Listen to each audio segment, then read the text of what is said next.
is pretty sure that if he doesn't spill the beans, Jin might actually kill him. He nervously admits that Diane helped him out a while back. Jin expects more details, but 032 just turns away and says that's all there is to it. Jin finally chills out, and 032 is relieved to see him calm down, though he's still a bit rattled by how Jin looks even way more deadlier than he looked while fighting. Despite everything, Jin starts cleaning up the mess, and his friend also lends his hand in cleaning the area. While they're cleaning up the mess, Femboy asks if 006 is okay. This question triggers a flashback for Jin, and he remembers the brutal hit 006 took from the car and how he was tossed around afterward. Keeping that in mind, he doesn't go into details and just says his friend is kinda okay.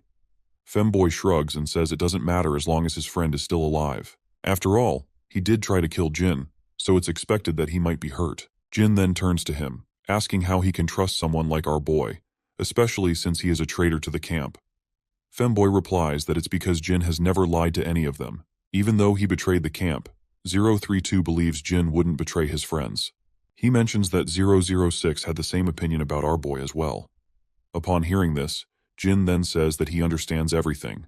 His friend gets curious to hear this vague line, so he asks what he means by that. Jin reminds him that on the day the entire camp was mobilized to track him down, 006 intentionally let him run away from the camp, otherwise he wouldn't have made it out alive. Femboy smirks at this and points out that they probably hated the camp even more than he did.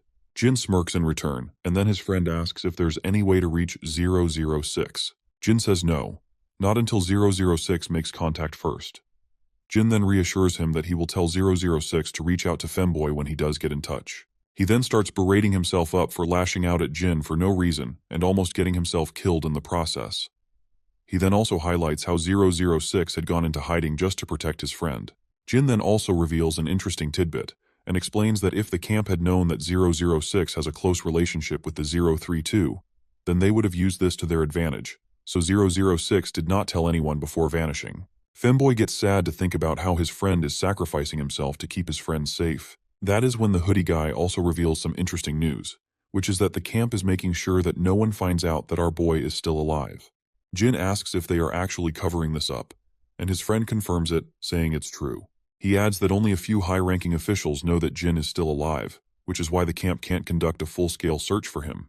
Hoodie guy notes how strange it is that Jin, being the top soldier, is being kept hidden like this. Jin then asks him how he found out that 006 had been supposedly killed by Jin's hands if this information was kept secret. His friend in response explains it's because of Dog, the guy with the eye patch. After that, 032 decides to head out, saying he needs to make a few stops on his way back to the camp to scatter some trails and make sure they don't track Jin. But as he's about to leave, he notices Daeon peeking out from behind a pillar. Jin smiles when he sees his sister, which leaves the femboy completely stunned, because this is the first time he has ever seen Jin smile like that before. His friend then asks if Daeon is actually his sister, and Jin nods with confidence. But his pleasant expression fades as he gets angry when 032 asks if he can say a final goodbye to her. 032 starts to tremble under Jin's intense gaze. Eventually, the poor guy just waves his goodbye from a distance, and the girl reciprocates with the gesture. She then quickly turns to Jin, asking if he knew 032, and Jin responds with a simple, yes. She then questions why he was so harsh if he knew him. Well, Jin has no clue how to counter this question. But then he remembers Yona mentioning that Daeon has always been popular with guys, and is pretty. Keeping this in mind, Jin makes an excuse, saying he thought some weirdo was trying to hit on her because she's pretty. Daeon is startled to hear his explanation, and a cold silence settles between them after Jin's awkward comment. Later that night, Jin is back at the apartment, secretly tending to the wounds he got from the fight. Once he's patched up, he sits quietly, reflecting on how the camp is covering up the fact that he's still alive, and wondering what their next move might be. We are back with our femboy once again, and he is still preoccupied with thoughts of Daeon, trying to figure out if she really is Jin's sister. Suddenly, he notices something in his apartment and quickly pulls out his gun, aiming at the front. A voice calls out, telling him to take it easy. Once this mysterious man appears from the shadows, femboy sees a bald guy standing there, which leaves him momentarily stunned. The bald guy tells him to put the gun down before they talk. Femboy finally relaxes his muscles while the bald man looks around and asks if this is where he is living right now. He then questions if he has managed to kill our boy.